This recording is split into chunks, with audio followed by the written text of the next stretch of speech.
Social media, as we understand, was designed to make it easier to stay connected with friends and family and to share content, mostly cat pictures.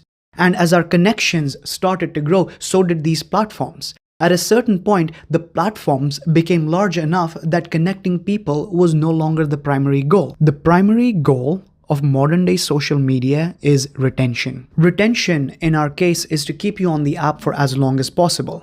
The more you consume, the more money the platform and by extension the creators make.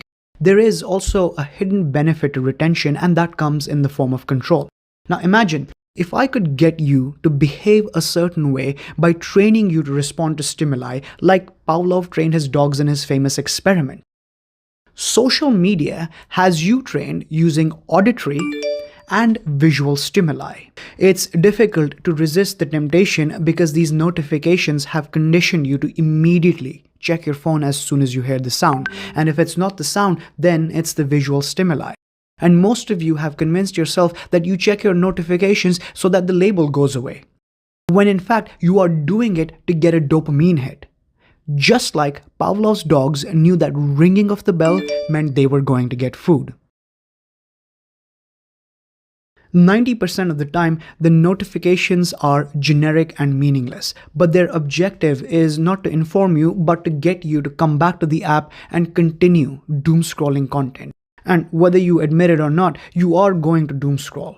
Meanwhile, at social media headquarters, the quarterly report just had an uptick in user time spent on platform, and advertisers everywhere are salivating at the thought of bombarding you with a generic stream of ads based on your content consumption history.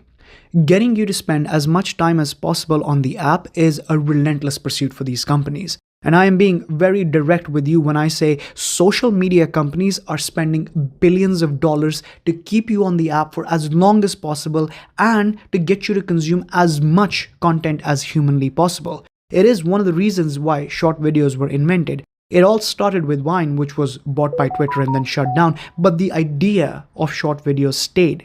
Instagram, YouTube, LinkedIn, Twitter all support short videos. And in my opinion, they are one of the most damaging forms of content ever created. Let me explain to you why.